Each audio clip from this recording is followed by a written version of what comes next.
தமிழகத்தில் கஞ்சா புழக்கம் அதிகமாக உள்ளதாகவும் அதிமுக அரசு அமையும் போது கஞ்சா புழக்கத்தை இரும்பு கரம் கொண்டு அடக்க வேண்டுமென்றும் அதிமுக பொதுச் செயலாளர் எடப்பாடி பழனிசாமி தெரிவித்துள்ளார். தமிழகம் முழுவதும் மக்களை காப்போம், தமிழகத்தை மீட்போம் என்ற தலைப்பில் சட்டமன்ற எதிர்க்கட்சித் தலைவரும் அதிமுக பொதுச் செயலாளருமான எடப்பாடி பழனிசாமி சுற்றுப்பயணம் மேற்கொண்டு வருகிறார். தூத்துக்குடியில் கப்பல் தொழிலாளர்கள், மீனவர்கள், வழக்கறிஞர்கள், கிறிஸ்தவ அமைப்பினர் போன்ற பல்வேறு தரப்பினரும் எடப்பாடி பழனிசாமியிடம் கோரிக்கை மனுக்களை வழங்கினர்.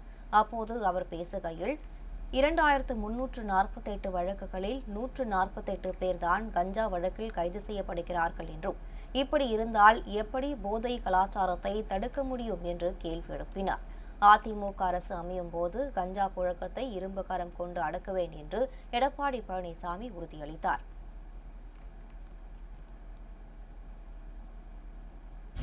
பள்ளிக்கரையில, கல்லூரிக்கரையில கஞ்சா விற்பனை செய்ததாக 2348 பேர் கண்டறியப்பட்டது. கைது செய்தது 140 பேர். கண்டறியப்பட்டது 2348, கைது செஞ்சது 140 பேர். எப்படி போதைக்குள்ள திறக்க முடியும்? அப்பெல்லாம் யாரும் நீங்களே முடிவு செஞ்சீங்க.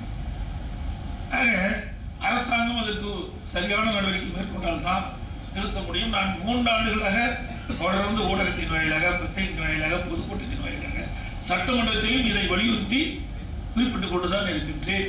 ஆனால் இந்த அரசு அதற்கு சரியான கவனம் செலுத்தாத காரணத்தினாலே இன்றைக்கு எங்கே பார்த்தாலும் போதைப் பொருள் விற்பனை எவந்தோறும் கொலை, கொள்ளை, திருட்டு, பாலியல் சிந்தனை நடப்பதற்கு காரணமே இந்த போதை. போதைக்கு அடிமையாகிட்டால் மீண்டு வரவே முடியாது. குடும்பமே சீரழிந்துவிடும். அதை இந்த அரசுக்கு பல முறை உணர்த்திவிட்டேன். இந்த அரசு கண்டுள்ளதா தெரியவில்லை. ஏன்னா இன்னைக்கு கூட, நேற்று கூட வலைதளத்தில் எல்லாம் பார்த்துருப்பேன் நினைக்கிறேன். இன்றைக்கு சிறை கைதிகளை நீதிமன்றத்துக்கு ஆஜர்படுத்த ஒரு பேருந்தில் அழைத்து செல்கிறார்கள். அழைத்து செல்கின்ற பொழுது வழியிலே ஒரு இருசக்கர வாகனத்திலே வந்து ஒருவர் அந்த வாகனத்துக்குள்ளே போதை கஞ்சாவை உள்ளே போடுகிறார். அப்பதான் பிரச்சனை வருது.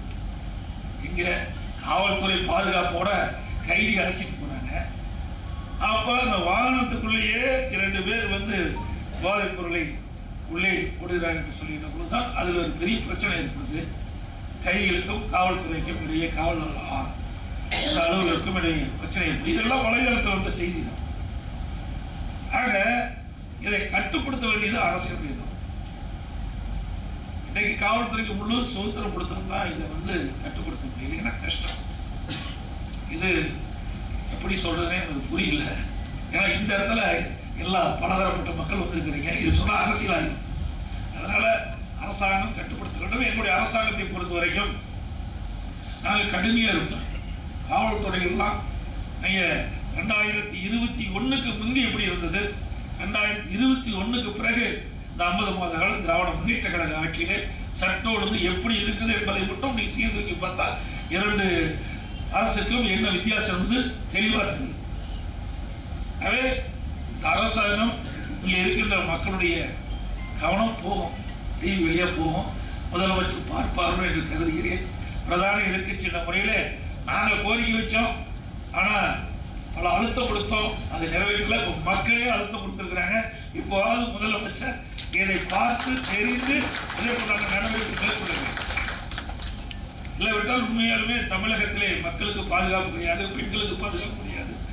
அந்த கஞ்சா போதை நான் பல மருத்துவரிடத்திலே கேட்டிருக்கின்றேன்.